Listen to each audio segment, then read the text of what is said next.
গণবাংলা উচ্চ বিদ্যালয়ের নবম শ্রেণীর প্রিয় শিক্ষার্থীবৃন্দ, অনলাইন ভূগোল ক্লাসে তোমাদের স্বাগত।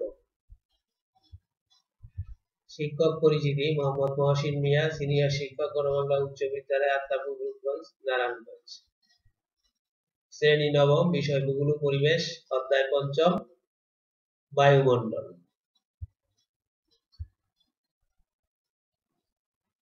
তোমরা স্ক্রিনে দেখতে পাচ্ছ বৃষ্টি হচ্ছে। তাহলে আজকের পাঠ হলো বৃষ্টিপাত। স্বাভাবিকভাবে ভাসমান মেঘ ঘনীভূত হয়ে পানির ফোঁটা ফোঁটা আকারে মাধ্যাকর্ষণ শক্তির টানে ভূপৃষ্ঠে পতিত হলে তাকে বৃষ্টিপাত বলে। শিক্ষণফল: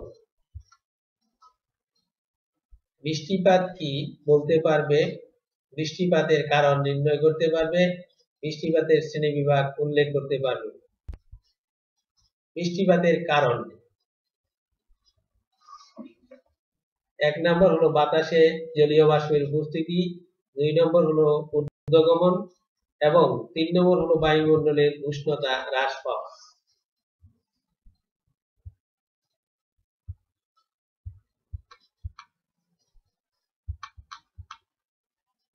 বৃষ্টিপাতের শ্রেণীবিভাগ: 1 নম্বর হলো পরিচলন বৃষ্টি, 2 নম্বর শৈলুৎকব বৃষ্টি, 3 নম্বর বায়ু প্রাচীর জনিত বৃষ্টি, 4 নম্বর ঘূর্ণি বৃষ্টি। পরিচলন বৃষ্টি: দিনের বেলায় সূর্যের কিরণে পানি বাষ্পে পরিণত হয়ে সোজা উপরে উঠে যায় এবং শীতল বায়ুর সংস্পর্শে এসে ওই জলীয় বাষ্প প্রথমে মেঘ ও পরে বৃষ্টিতে পরিণত হয়ে সোজাসুজি নিচে নেমে আসে। এরূপ বৃষ্টিপাতকে পরিচলন বৃষ্টি বলে।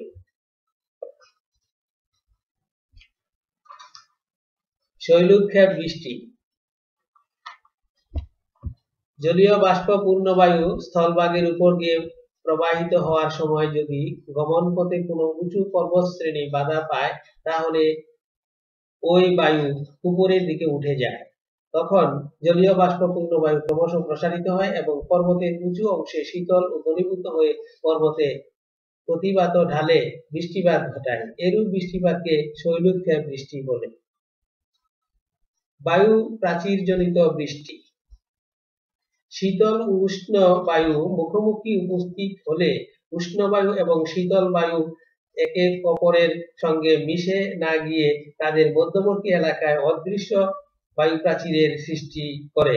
বায়ু প্রাচীর সংলগ্ন এলাকায় শীতল বায়ুর সংস্পর্শে উষ্ণ বায়ুর তাপমাত্রা হ্রাস পায়, ফলে বায়ু প্রাচীরের সৃষ্টি হয়, শিশিরাঙ্কের সৃষ্টি হয়। ফলে উভয় বায়ুর সংযোগস্থলে বৃষ্টিপাত ঘটে।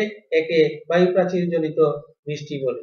ঘূর্ণি বৃষ্টি: কোন অঞ্চলে বায়ুমণ্ডলে নিম্নচাপ কেন্দ্রের সৃষ্টি হলে জলভাগের উপর থেকে জলীয় বাষ্পপূর্ণ উষ্ণ, স্থলভাগের উপর থেকে শুষ্ক শীতল বায়ু ওই একই নিম্নচাপ কেন্দ্রের দিকে আনুভূমিকভাবে ছুটে আসে। শীতল বায়ু ভারী বলে উষ্ণ বায়ু শীতল বায়ুর উপর ধীরে ধীরে উঠতে থাকে। স্থলভাগের উপর থেকে আসা উষ্ণ বায়ুতে প্রচুর জলীয় বাষ্প থাকে। ওই বায়ু শীতল বায়ুর উপরে উঠলে তার ভিতরে জলীয় বাষ্প ঘনীভূত হয়ে বৃষ্টিপাত ঘটায়। এরূপ বৃষ্টিপাতকে ঘূর্ণি বৃষ্টি বলে।